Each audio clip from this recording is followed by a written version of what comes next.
She moved silently through the grand halls, her footsteps barely echoing against the marble floors. To everyone around her, she was just another servant, nameless, replaceable, invisible. They tossed orders her way, never bothering to meet her eyes. At banquets, she was the shadow behind the candlelight, carrying trays, pouring wine, sweeping crumbs left by those who thought themselves superior. The noble families whispered, mocking her torn shoes, her lowered gaze, her silence. To them, she was nothing but the help, an afterthought in their world of power and pride.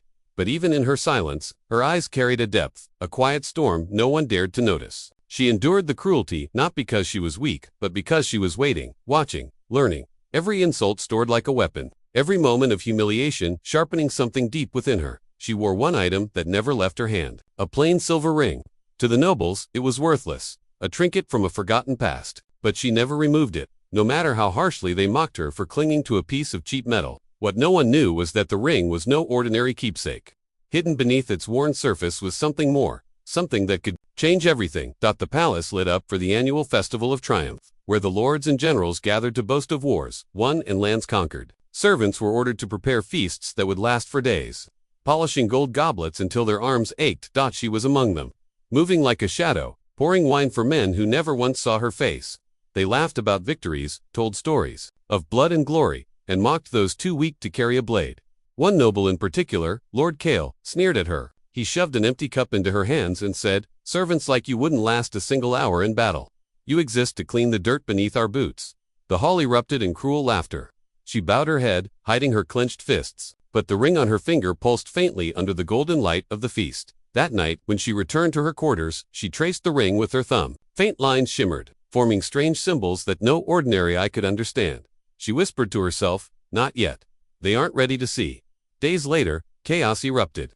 A messenger stormed into the palace, breathless and pale. "The enemy approaches. Their armies march faster than expected. The city will fall if we do not act." Panic filled the halls. Generals argued, nobles bickered, and no one could agree on a plan. Fear stripped away their pride, leaving them helpless. As orders were shouted, she continued her work silently, carrying food and water. But the whispers reached her ears. The enemy was ruthless, unstoppable. That evening, Lord Kale caught her in the corridor. Furious and desperate, he shoved her against the wall. "If the city burns, it's because of weaklings like you. Worthless, all of you." For the first time, she lifted her gaze. Her voice was calm, steady. "Perhaps it is not weakness you should fear, but ignorance."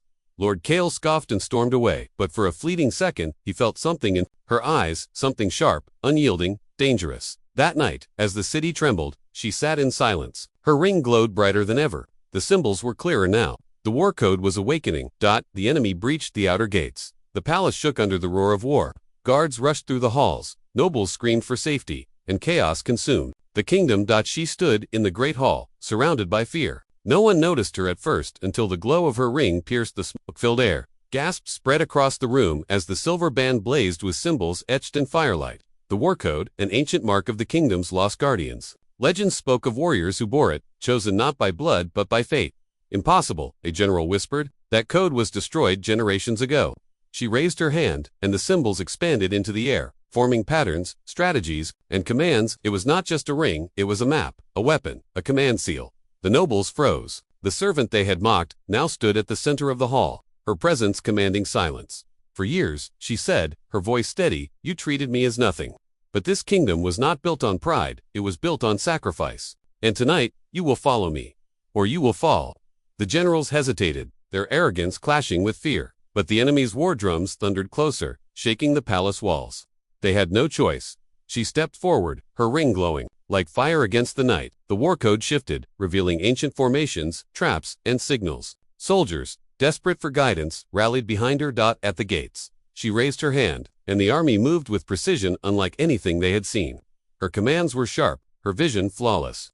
Every move countered the enemy's strength, turning panic into order. The nobles watched in disbelief as the servant they had despised became a general before their eyes. She fought not with a blade, but with the power of the code, guiding the kingdom like a master of war. By dawn, the impossible had happened. The enemy was forced to retreat. The city still stood. When the battle ended, the palace stood in stunned silence. Smoke rose in the distance, but the kingdom was safe. The people gathered, whispering her name, not as a servant, but as a savior. Lord Kale, once so proud, now bowed his head before her. The same nobles who mocked her tore their banners. In shame. She removed the ring and held it up. This code does not belong to me alone. It belongs to every forgotten soul, every servant who bore the weight of this kingdom while the proud feasted. Her words cut deeper than any sword. From that day, no one dared call her a servant again. She was a leader, a warrior, a symbol of strength born not from privilege, but from endurance. The war code had chosen her, and through her, it had saved them all.